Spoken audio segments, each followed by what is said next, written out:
Good evening, everyone. Glad to have you with us. I especially want to thank this evening so many of you that wrote or contacted me in the course of this week.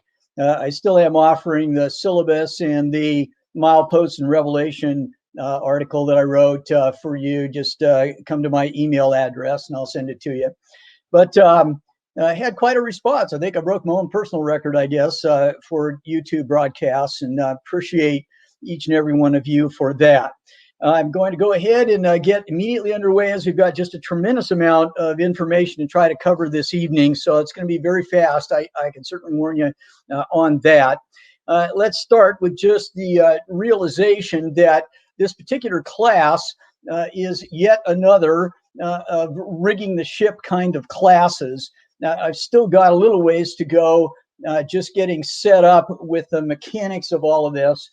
And then we've got probably 8 more classes to go at least of an introductory nature before we get into the book of Revelation itself. So what we're going to be doing today is first just apologizing. We had quite a few technical difficulties last week. Talked to, again, several people, hoping that we'll get, improved over the course of the next few weeks, but shot ourselves in the foot a little bit, and most of it my fault, to be sure. I am buying new equipment. We're changing some software, but it was a bit out of focus last week, I know. I completely failed also to curate the video on YouTube after it was over, despite the fact that Scott, one of our deacons, was just magnificent and gave me all kinds of advance warning and encouraging me to get after it. I was just busy here and there and never got at it. So my apologies for that, but we'll make sure that we get things straightened out on YouTube so it's easier to find and view as well. As finding us goes, I had a number of questions about locating it on YouTube, so I thought quickly I'd go through this tonight. All you got to do is just go to Google, go to the regular Google search engine website there. And in the upper right-hand corner, that's that little waffle I just circled in red. If you'll click on that, it'll bring up that pop-up menu in your upper right-hand corner, most likely. And then you want to just circle YouTube. You come over then, that'll bring you to this window. When I did it earlier today, we had Buffalo Springfield and John Denver and the Rocky and Bullwinkle show were all options. They'll be changing every time you tune in. But there's a search window at the top. If you just type in Sumner Church of Christ and hit return, then today it popped up this screen for me. And again, these icons will be changing from week to week. But you'll see the Sumner Church of Christ will be right up there at the top. So click on the button. That's our kind of watermark, I guess. The icon, it's the sponsorship and going to be on every slide, I think. That'll bring you to this screen. And from here, it kind of varies a little bit. Sometimes you'll find that my next Revelation class is there, but you'll see playlists I've just circled. If you'll hit playlists, then as these weeks go by, there'll be a playlist developing that'll look very much like the one that you see there, second one in that top row. So, it's always going to be some photograph of me and then an explanation of the material that we've been talking about, which class it is you can select. Now, the next thing I'd like to do tonight is to remind everyone that this book, which I have always printed out in the past and bound together at the various churches I presented this material for, you're all welcome to have a copy in an electronic format. Just write me, Larry, at truthondisc, truthondisc.com. Request that material, and I'll send you the electronic version of this. I have 2 forms, though, so I do have one that's bound. I have another one that's much smaller. The larger one on every page has got some blank lines for you to take notes on next to each page that we're actually talking about. The smaller one does not have those note-taking lines, so the print is smaller. It's also more compact, and you'll be able to slip it right inside the cover of a typical Bible. So if you'd like to request either one of those, make sure you specify if you want the larger one or the smaller one. And if you want to, go ahead and ding me in the email and say, well, it's a hassle to print and hard to bind and all that. Can you provide, a bound copy? I'd be more than happy to do that. I'm hoping, we'll have enough people kind of make it worth my while. But I'll need to charge you something for that. I'm going to have to mail it. So for $10, I'll send you the whole 32-page large size with note-taking lines and one copy of the smaller one as well. So I'm just, very much only breaking even there. But if you really want to have the printed and bound versions, let me know. And, I'll go ahead and get down and print some more of those here pretty soon. That being said, I'm going to go full screen for a little while now. You don't really need to see me so much in all this material anyway. But I want to go through the first few pages of that syllabus as we begin our second class on introductory material. And so what we have is my cover note, and the right-hand side there is an actual copy of the page that is entitled Introduction in my syllabus. You can see I originally created this in September of 1987. It has now been updated. But I'm going to skip over all that and read it yourself. We're going to be on this page, though, for a little while yet tonight.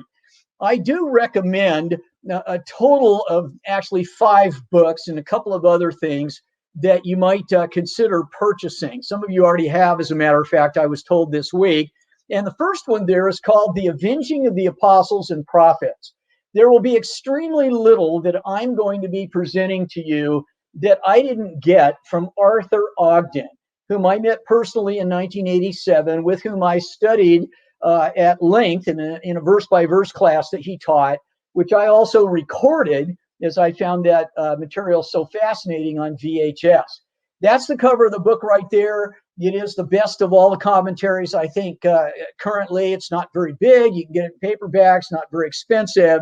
But if you'll contact the Ogden Biblical Resources, which is just aogden.com, then you can get a copy of one of those, and really not very expensive.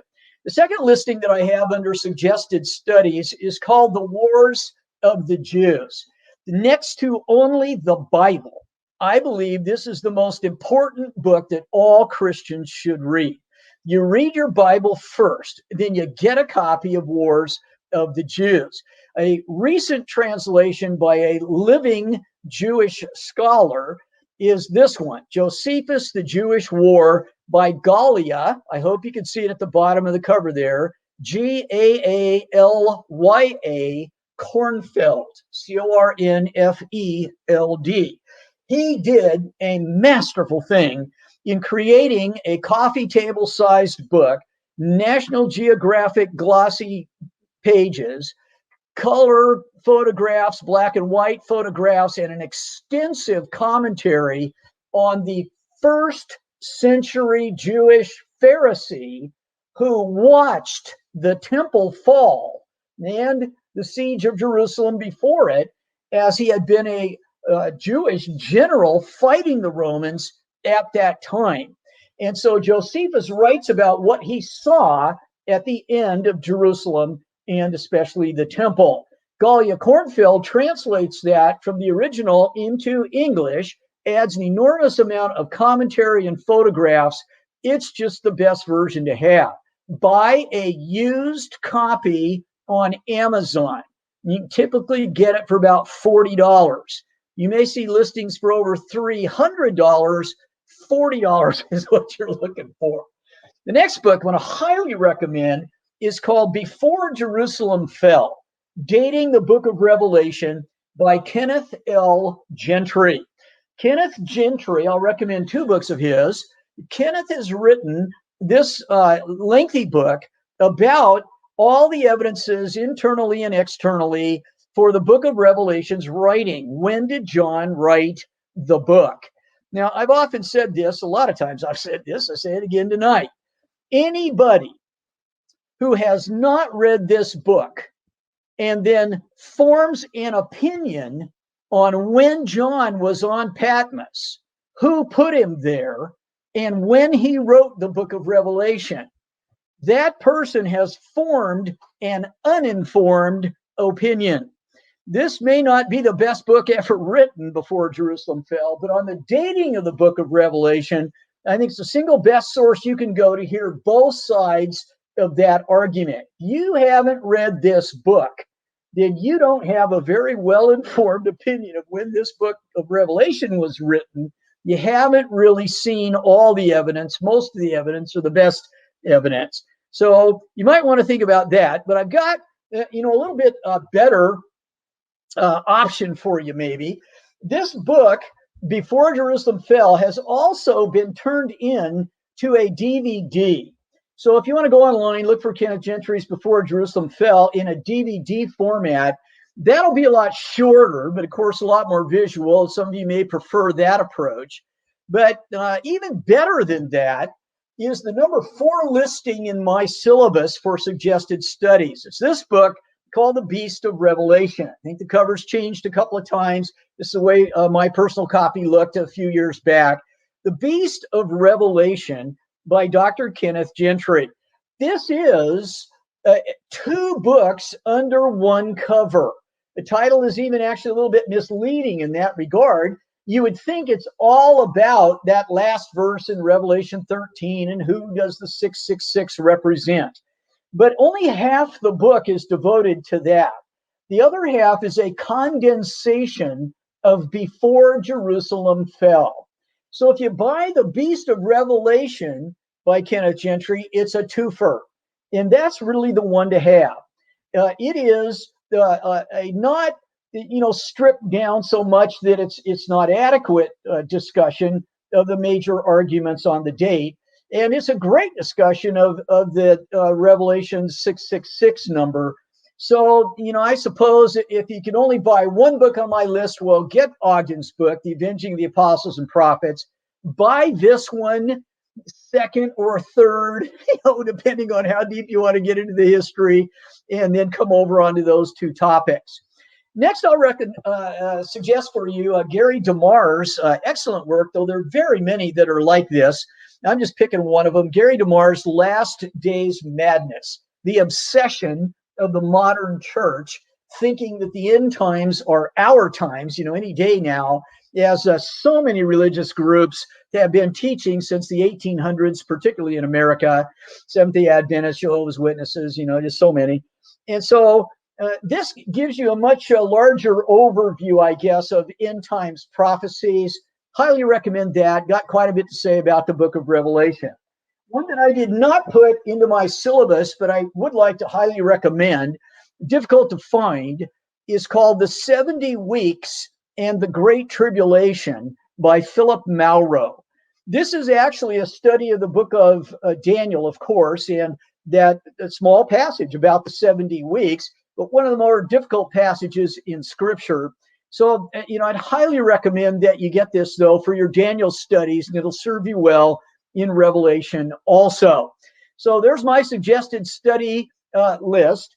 You can look at some of the recordings I have for DVD and audio and the rest of that later. The popular methods of interpretation then comes up next in the syllabus. We already talked about that last week, so you won't have any more time on that this evening. But I would like for you to note that at the bottom of this page, you get the first of these assignments. I typed there, assignment lessons number 1 and 2 in Ogden's Revelation workbook. Some of you will appreciate getting Art, now deceased, commentary, The Avenging of the Apostles and Prophets, but he has a companion workbook, much smaller, but now you have some, examples and activities that, assignments to perform. You might want to get a copy of that as well, just a few dollars, but I tried to tie my syllabus to that a little bit. So at the bottom of each one of my thoughts on these pages, you'll find an assignment in his workbook as well.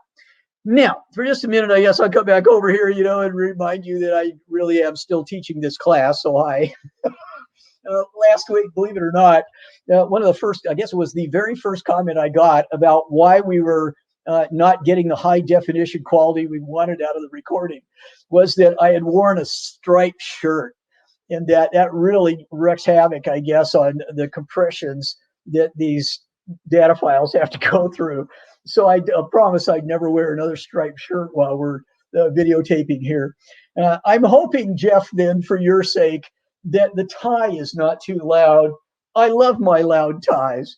For as far as brand goes, there's only two brands, and I have more than one tie from. It'll tell you maybe a little bit about Larry Haverstock, and I've got quite a collection of Jerry Garcia ties. Founder of the Grateful Dead. Makes great ties he did before he passed away so long ago. And the others are along this line, which is Rush Limbaugh's line of ties from 15 years ago, I suppose it was. I like loud ties, and both of those guys, do really that. Might tell you a little bit, about my mind, I guess, but I just, wanted to go on the record. Whatever you think of the politics of these two guys, they sure make fabulous ties, and I'm hoping Jeff will let me continue to wear them here from week to week.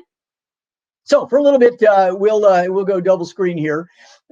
This is going to be a tough class. You can tell I really kicked it into gear. I am speaking awful fast.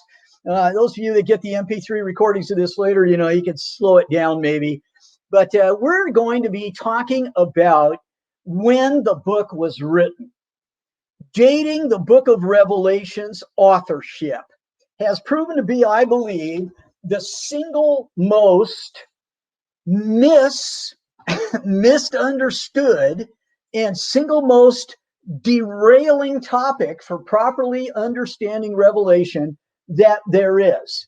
There's a lot of views on the book of Revelation, but there is a fork in the road that virtually everybody takes before they even start reading the book, that is, studying it to figure out what it says. And depending on which fork you take, everything changes. The two books become unrecognizable next to each other. They are so radically differently understood. So tonight, I want to, dip into this subject. Get Before Jerusalem Fell. It's a long read. Get Kenneth Gentry's alternate book, The Beast of Revelation, but think about when this book was written, because here's the deal. Most people, the great majority of people, at least in the last century or so, have, in my humble opinion, made a horrific mistake. They decided before they even try to understand the book that it was written under the time of Domitian, probably in the last half of the 90s. And that therefore, the things which are shortly to come to pass cannot possibly be talking about the fall of Jerusalem in 70 AD. A thing that is shortly to come to pass can't lie 25 years behind you. So since most people bought the late date, eliminated a first century fulfillment from all their thinking. They wouldn't even allow it. It wasn't conceivable. It wasn't possible. They laid aside the true meaning of the book and went off in search of some way to understand it. Now think about that for a minute. Even if you take the late date, these things were shortly to come to pass. The time was near. Jesus was coming quickly. We looked at that at length last week. So even if you take the last date, you've got to find an interpretation that would be somewhere then early in the 2nd century. What is that? Because virtually nobody proposes that. Once they abandon Jerusalem as the fulfillment of the majority of this book, then they're in search, brethren, of a mythical beast, in my opinion. And that's why we've had this plethora of opinions on how to understand the book. So as you can tell, I'm going to be arguing vigorously tonight for an early date. Here's my page on the dating of the book of Revelation. It's page 6. I'm going to be talking about some of that tonight. Those of you that already have a copy, you can be looking at it. Right now, I just want to zoom in on the first 2 paragraphs and repeat what I just said. Most Bible students think Revelation was written between 91 and 98 AD, at least 21 years after Rome destroyed Jerusalem. Of course, that which must shortly come to pass, Revelation 1:1, can't lie in the past. So they don't even consider Jerusalem's fall in 70 AD as a possible interpretation for the book. But are they right to reject the single most cataclysmic event in the history of the Jewish people, one repeatedly foretold in the Old Testament as well as the New, often discussed by Jesus? Are they right on the late date? A significant number of very capable Bible students believe Revelation was written between 64 and 68 AD, 2 to 6 years before Jerusalem fell, hence the title on Kenneth Gentry's book. I don't know Kenneth. I haven't met Kenneth, never talked to him on a phone, even, so I'm not plugging his works, for any personal reasons. It's just great work. But before Jerusalem fell, if so, the catastrophic devastation described in the book fits Jerusalem in 70 AD extremely well and took place shortly after Revelation was written. Now let's go back to a book I mentioned last week again. The book of Revelation, an introduction and commentary by Homer Haley. I cannot recommend everything this man ever did, more highly. I've recorded almost every book in the Bible being taught by him. I've distributed these recordings in various formats, including video, for these many years, back into the 70s. But in this book, he said some things I disagree with. He also said some wonderful, great things that I do. In Homer Haley's commentary on the book of Revelation, on pages 26 and 27, he said, scholars have periodically debated the date for John's receiving and recording the revelation, but the choice usually lies between the time of Nero, AD 64 to 68, and the time of Domitian, AD 91 to 96. Well, amen. That's just a simple fact. He goes on, a formidable array of illustrious names who defend the Neronian date, Nero's time frame as emperor when it was written, could be set over against an equally reputable and scholarly host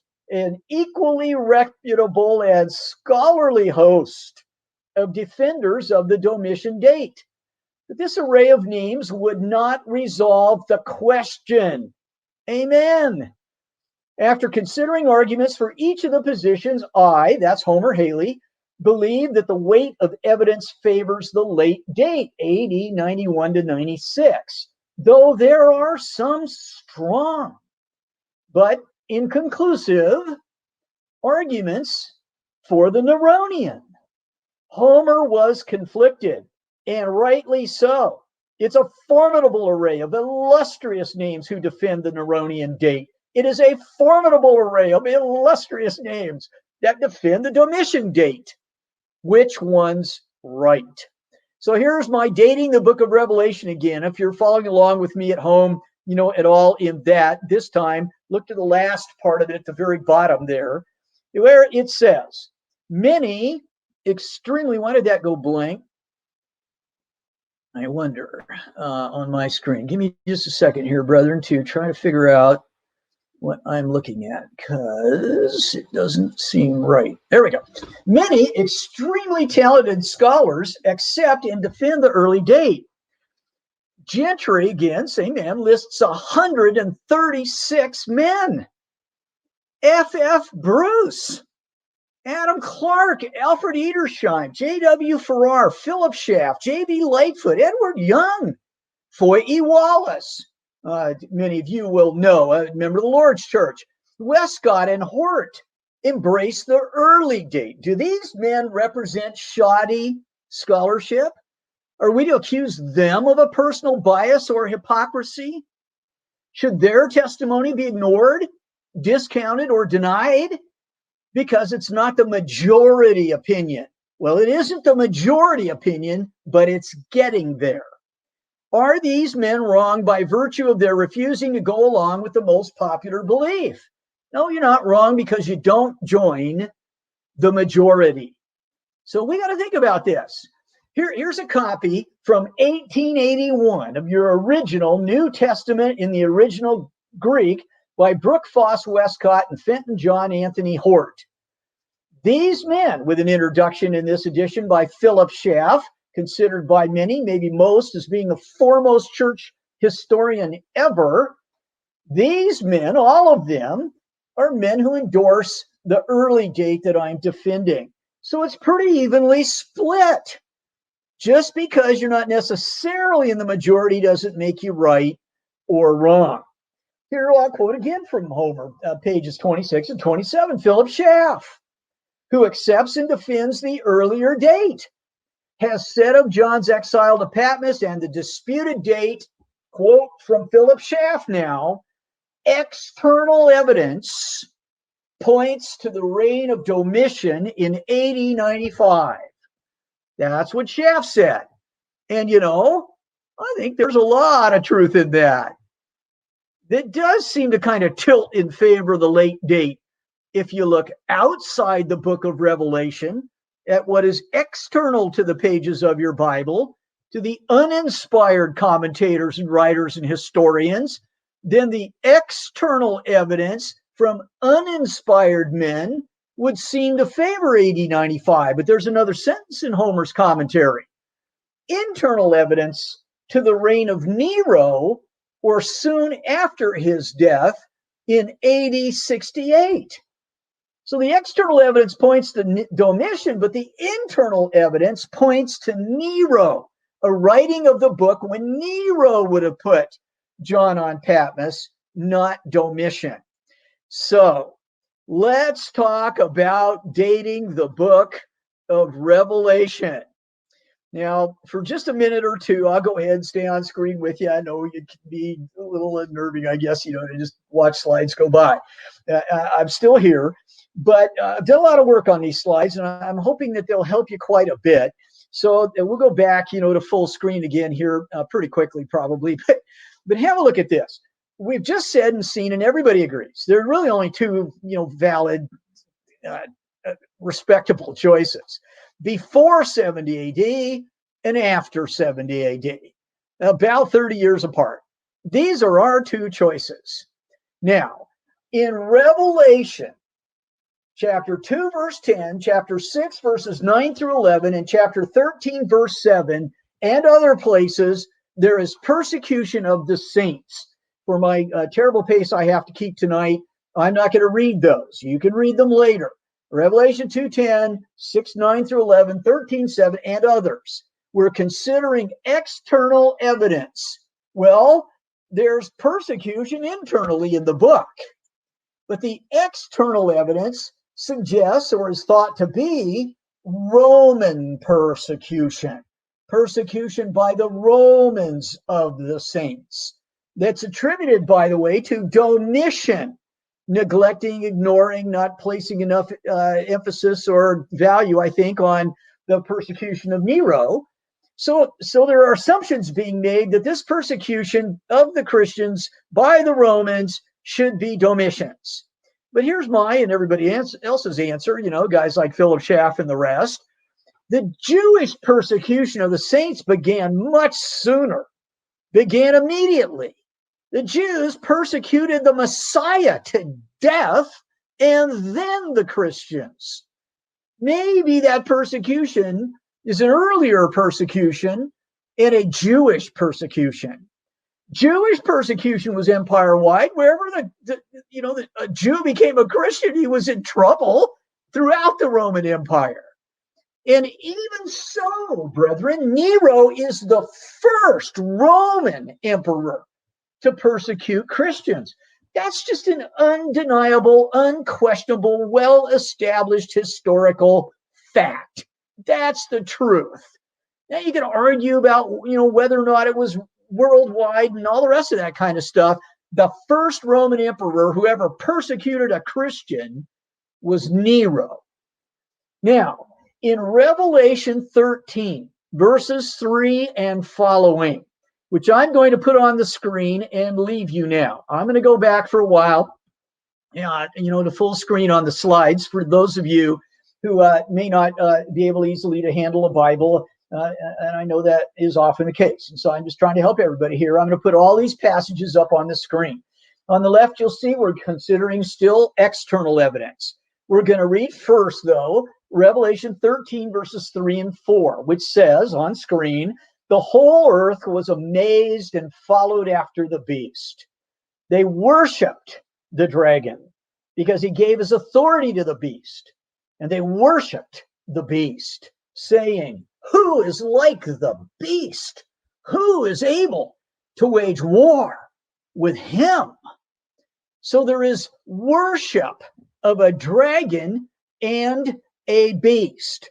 Brethren, I too, like virtually everybody else, I think, sees Satan and emperor worship in this passage, particularly the earlier verses. If you want to read verses 1 through 4 of Revelation, yeah, I'll go for emperor worship. But is Domitian the first? Do we have to start with a late date? Do we have to assume that this emperor worship doesn't get started before then? Brethren, no. Smyrna is one of the 7 churches of Asia that this book was written to. They had a temple dedicated to Dea Roma, the goddess Rome, in 195 BC. BC. They've been doing this for 250 years before Jerusalem fell. And Nero, in his lifetime, regularly, murderously claimed to be divine and would kill you if you didn't agree. Let's look at a whole water. Now let's look at Revelation chapters 2 and 3. I'll not put them up on the screen. We'll get to those in due time. But the argument from the external evidence is, well, these churches hadn't existed long enough to be described the way they are. Well, we'll talk about that when we get into chapters 2 and 3. But that's just, to me, ridiculous. Well, why not? Galatia had an apostle start and begin its preaching. Galatia had the inspired writers. It may be the oldest book in the New Testament. You know that? It's a contender for the first New Testament book to ever be written. And Galatia, was a wreck after apostolic guidance and epistles in just no time at all.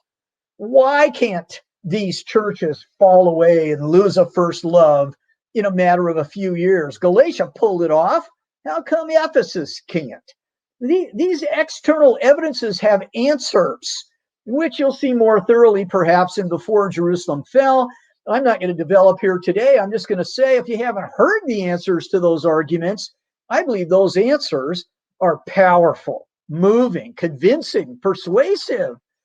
For me, they become a proof that the earlier date is far more likely. Let's again look at Revelation 13 and verse 18 now. Mentioned it earlier, we can come back to this. Here's wisdom. Let him who has understanding calculate the number of the beast. For the number is that of a man, and his number is 666. Well, there it is. The most popular verse in the whole book, maybe the whole Bible, I suppose. Here's wisdom. Let him who has understanding calculate the number of the beast. Now stop. In the first century, when they got the book, if they had wisdom and understanding, they could calculate this number. The number is that of a man. When they added it up, they would know what that number represented. Who was 666? Who is that man? You have wisdom, you have understanding, you want to calculate it out? In the first century, those who had wisdom and understanding knew who the man was that 666 represented. But in the external evidence, brethren, we've got a guy named, and nobody's sure how to pronounce it, I don't think. Maybe Irenaeus, and maybe Irenaeus, and maybe Irenaeus. I'm not sure. Irenaeus, I'll pick this time, was a man, a Christian in some sense of the word, a believer, who lived about 130 to 202 AD. And he had something to say about that number, 666, and why John wrote it that way. This man wrote about 180 to 190 BC. So, 90 to 100 years after even the late date, quite a while.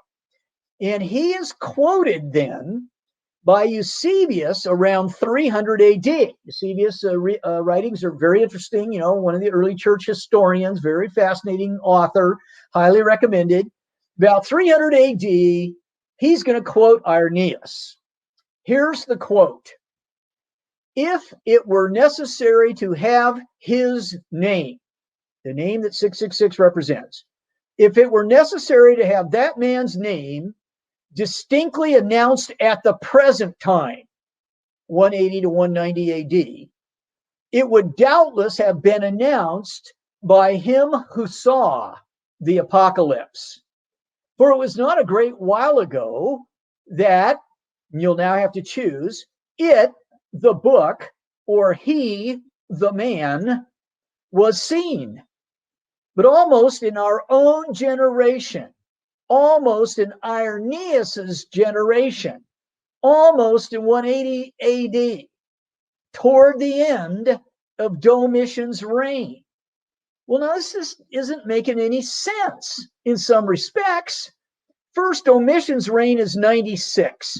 And to say almost, you know, running up to 180 is hard to swallow in the first, you know, just to begin. But there's the statement. And the way the majority, reading the external evidence as it is repeated by Eusebius, you know, 120 years after it was originally written, they read it, if it were necessary to have his name distinctly announced at the present time, it would doubtless have been announced by him who saw the apocalypse, for it was not a great while ago that it, the book, was seen, by which they mean written. But almost in our own generation, toward the end of Domitian's reign, which would put the writing of the book down about late 90s, and therefore the late date. There's the external evidence. Here's just one of innumerable articles you can find online or you can read about from Kenneth Gentry and so many others. Let me zoom in on it. The first two paragraphs look like this. It is, and you can get the location of this article, you know, at the top in bold, but the article says in the first two paragraphs, it is important to examine not only where and how Irenaeus came by his opinion, but also what Irenaeus said.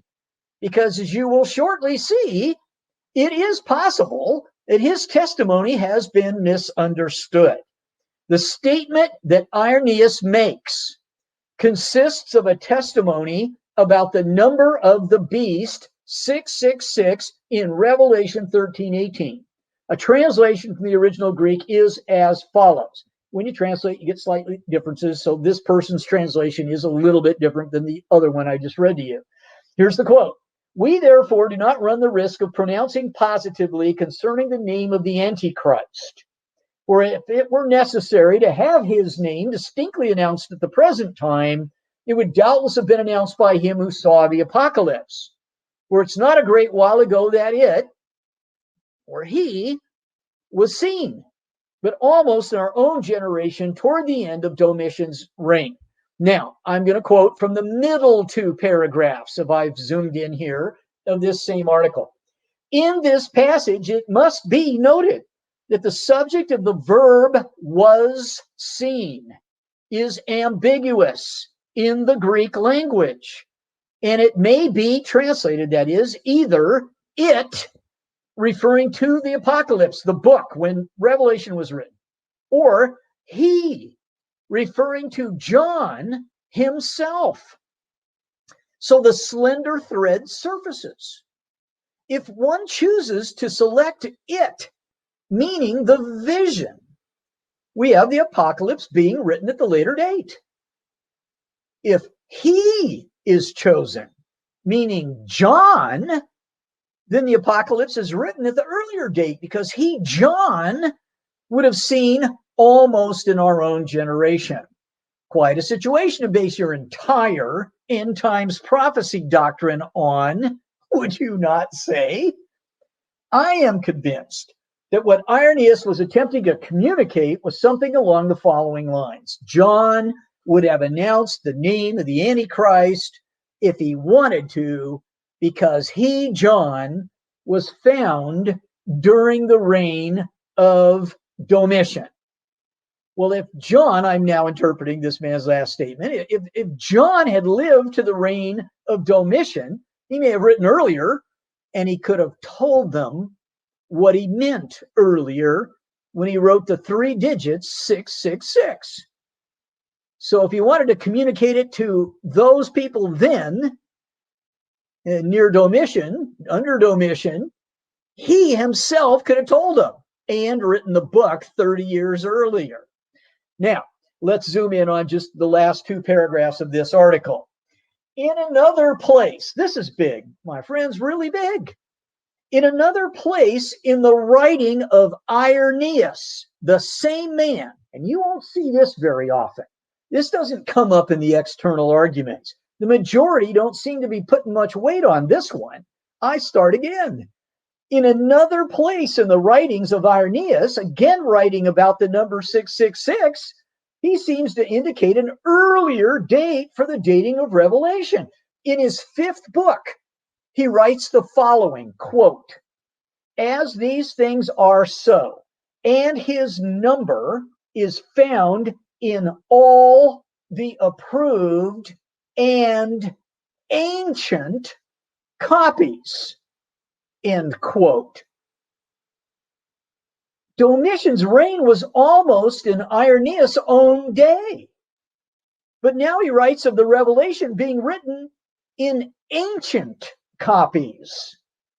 His statement at least gives some doubt as to the vision being seen in AD 95, almost in his own day, and even suggests a time somewhat removed from his own day for him to consider the copies available to him as ancient, if it's almost in our own time, and we're wondering what that means.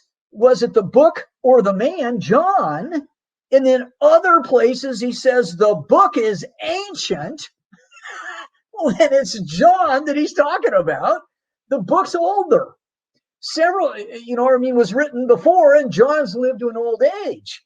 And so Irenaeus leans himself in favor of an early date with ancient copies almost to his own time in 180, 100 years and some later.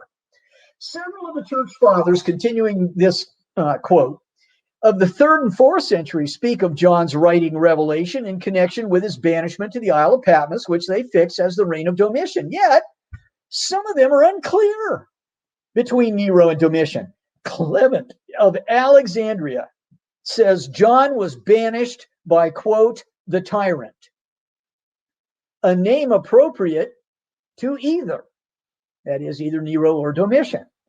Yet in usage, the quote continues, applies less to Domitian and more to Nero.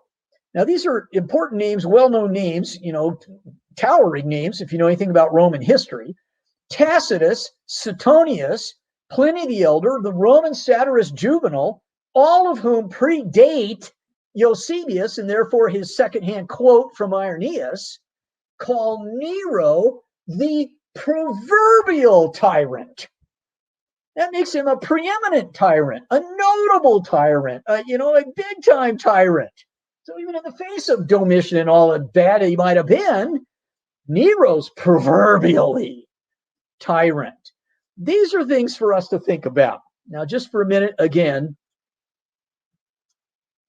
hi, I'm still here. Okay, I love you all, but tonight you're going to have to do without me. I really do think that it's better here for the slide's sake, that you look at these. And Revelation 13, look at this. It's just so important. Well, here it is again. Revelation 13:18 says, here is wisdom. Let him who has understanding calculate the number of the beast, for the number is that of a man, and his number 666. So let's now think of that verse, not from Eusebius, not from Irenaeus, not from external commentators writing decades and even a century or more after the fact. What does it say in the book? What is the internal evidence indicating? Does it point at an earlier time or a later time for a beast of a man to be numbered 666? Now, look, we're going to do this really in depth, like 20 weeks from now, when we get to the verse by verse on Revelation 13:18. But just now to tease you, whose name equals the number?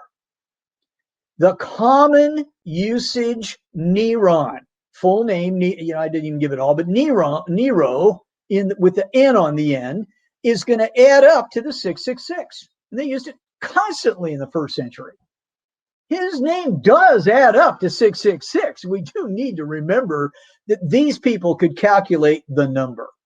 And there's a textual variant. Some manuscripts of Revelation don't even have 666. Did you know that? Significant. Manuscripts of Revelation don't have 666. They have 616. And to my knowledge, since Nero often had his name spelt without the N, they did it both ways. Nero adds up to 616. Well, how about that?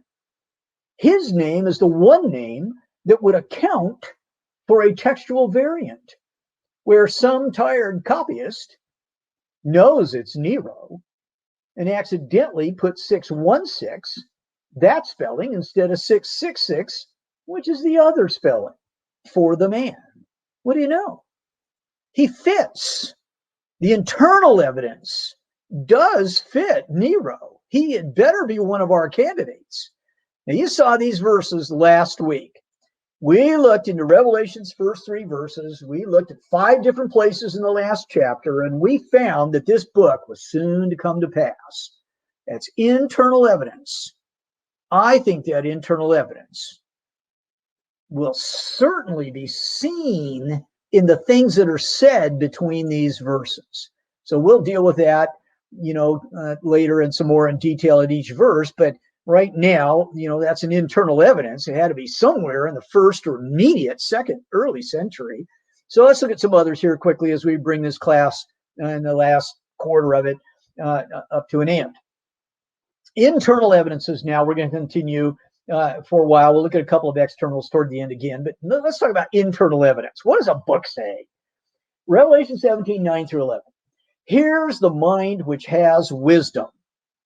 The 7 heads, which had just been described, are 7 mountains on which the woman sits. And they are 7 kings.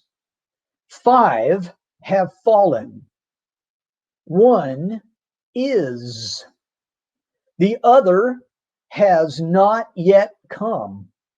And when he comes, he must remain a little while. The beast which was and is not is himself also an 8th, and is one of the 7, and he goes to destruction. Although you could translate that, he goes to destroying. So we'll talk about that in due time. 2 ways to translate it. It could mean that he gets destroyed, or the verse may be saying he's the one that goes about destroying things. We'll leave that for later. But look there in the middle. A book exists, and in its 17th chapter it says, we're talking about 7 kings. Churches in Asia are reading about 7 kings. 5 have fallen. So they must be in the church of Asia's past as they stand there listening to this book be read to them. 1 is. Well, that must be the king that we're under right now. The other has not yet come. Well, good. Rome's going to last a while. We'll get another emperor sometime. And when he comes, he must remain a little while. The beast which was and is not is himself also an 8th, is one of the 7, goes to destruction or to destroying. Well, brother, how do we start counting? What king do we count with first? That anybody who had wisdom in Asia and anywhere else the book eventually goes would be able to calculate, just like the 666. The 7 heads are 7 mountains which the woman sets. 7 kings, 5 fallen, 1 is, the other's not yet come, and when he comes, he must remain a little while. And brethren, I'm proposing this, that we start counting the way Jews did in the first century. Josephus watched Rome fall, and then he wrote about it. Josephus was a Pharisee born about the same year that Jesus rose from the dead. Josephus is a Pharisee in the first century. How would people reading a New Testament book in the first century start counting their kings? Well, let's see what Josephus says. After him came Annius Rufus, under whom died Caesar, the second emperor of the Romans, the duration of whose reign was 57 years besides 6 months and 2 days. Josephus says the second Roman emperor, the second Caesar then, the second one reigned for 57 years, 6 months, and 2 days. And everybody in history knows no other Roman emperor got near that record. It's Augustus Octavian, who is the second emperor of the Romans, not the first, like the majority starts counting in Revelation 17. The majority starts counting based on centuries later how historians count Caesars. Well, what do you say we count the way the Jews did in the first century? Wouldn't that seem to make a little more sense? I don't care what Edward Gibbons said about it. I'm more interested in what a first century Jew would get out of it. He goes on to say, Josephus does, upon whose death Tiberius Nero, his wife Julia's son, succeeded. He's now the third emperor, as Tiberius. And continuing this quote in Antiquities, Book 18, Chapter 2, Paragraph 2, their verse referencing is a little different than ours. They don't do verses at all. It only gets to paragraphs. So it's Josephus, Book 18, Chapter 2, Paragraph 2. Continues. When Tiberius had at this time appointed Caius to be his successor, he outlived but a few days and then died after he had held the government 22 years, 5 months, and 3 days. Caius was the fourth emperor.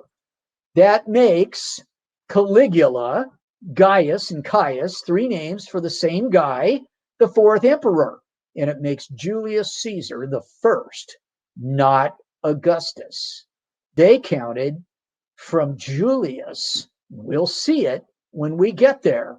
But the internal evidence, counting the way they did, and the emperor they were currently under, only fits for Nero. Now let's go to Revelation 11, 1 and 2, and we're coming down to the end now. Chapter 11, verses 1 and 2. The chapter begins. There was given me a measuring rod like a staff, and someone said, get up and measure the temple of God and the altar, and those who worship in it. Leave out the court which is outside the temple, and do not measure it, for it has been given to the Gentiles, and they will tread underfoot the holy city for 42 months. Now, if you haven't gotten my article, Mileposts in Revelation, write me at Larry@truthondisc.com. The disc is with a C.com. Larry@truthondisc.com. I'll send you that. It's got some more to say on that. How long will the nations, that is the Gentiles, tread underfoot the holy city where the temple is for 42 months? 42 months. The exact length of time of the Roman army's siege beginning in 66 AD to the burning and then dismantling of the temple in September of 70. It's the exact same length of time. Oh, but, it's a symbolic number, and 10 means this, and 7 means that, and if you multiply this by that and add the other, we'll get something else, and it's just any day now. No, it meant something to the people to whom it was given. Now, I want to read Luke chapter 21, verses 20 through 24. As we think about the temple and its courts being trampled underfoot for 42 months in Revelation, here's Luke 21:20. Jesus says, when you see Jerusalem surrounded by armies, then recognize that her desolation is near. Then those who are in Judea must flee to the mountains, and those who are in the midst of the city must leave, and those who are in the country must not enter the city, because these are days of vengeance, so that all things which are written will be fulfilled. Woe to those who are pregnant and to those who are nursing babes in those days, for there will be great distress upon the land and wrath to this people. They will fall by the edge of the sword and will be led captive into all the nations. And Jerusalem will be trampled underfoot by the Gentiles until the times of the Gentiles are fulfilled.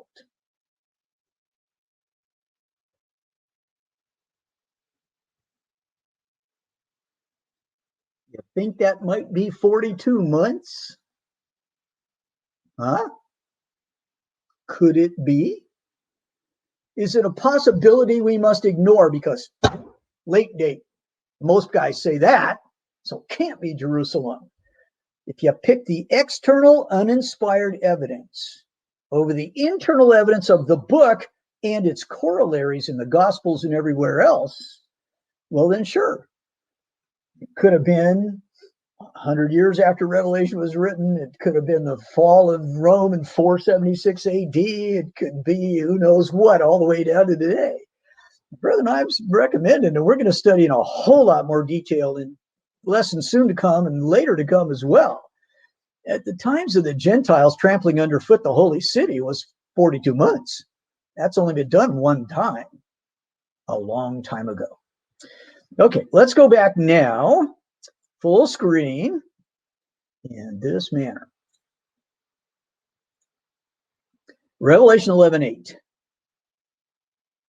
Their dead bodies will lie in the street of the great city, which mystically is called Sodom and Egypt, where also their Lord was crucified. What do you guess that city is? Now, we'll fortify this as if it needed any fortification when we get to Revelation 11. Give me 6 months. We'll get there sooner or later. But come on. Come on. Now, brethren, I'm giving away a lot. I don't always do it this way. I'm wanting you to get these clues, under your belt, the internal evidence, even before we read the book. Just know from this class, picking a late date, ignoring the fall of Jerusalem, and marching off over time's endless hills to figure out what Revelation is talking about just might be the biggest mistake you'll make for 6% of the entire New Testament. Let's not do that. Let's read the book first. Let's figure out what it's talking about. Maybe it'll help us and tell us when the book was written. Now, I'm telling you now, the internal evidence favors the early date. So at least let's leave Jerusalem on the table while we read this book. And then I'll close with this, I think, most amazing external evidence. While we're talking about external evidence, there is a Syriac manuscript of the book of Revelation, which has an uninspired title that was attached to it in the 600s AD. Now, it was a long time ago, and it was a long time after the book was written, whether you take an early or a late date. The Syriac in the 600s AD has an external evidence, an uninspired title that the copyist wrote just in front of the book of Revelation as we know it. Did you know that Syriac manuscript is the oldest text of Revelation known to man? We have no text of the book of Revelation that predates that one. All the others have gone to dust. But in the 600s AD, the oldest one to have survived the ravages of time, the copyist who wrote it put just above the book of Revelation this quote: "The revelation which was made by God to John the evangelist in the island of Patmos, into which he was thrown by Nero Caesar, not Domitian. Domitian's mighty popular, but he wasn't even mentioned 1400 years ago. The oldest manuscript evidence, if you want to talk external evidence, the oldest manuscript evidence says Nero put John on Patmos, where he wrote the book of Revelation, not Domitian, who would lead us, I think, brethren, on the merriest turns about the mulberry bush, chasing a wild, wild goose. See you next week, I hope.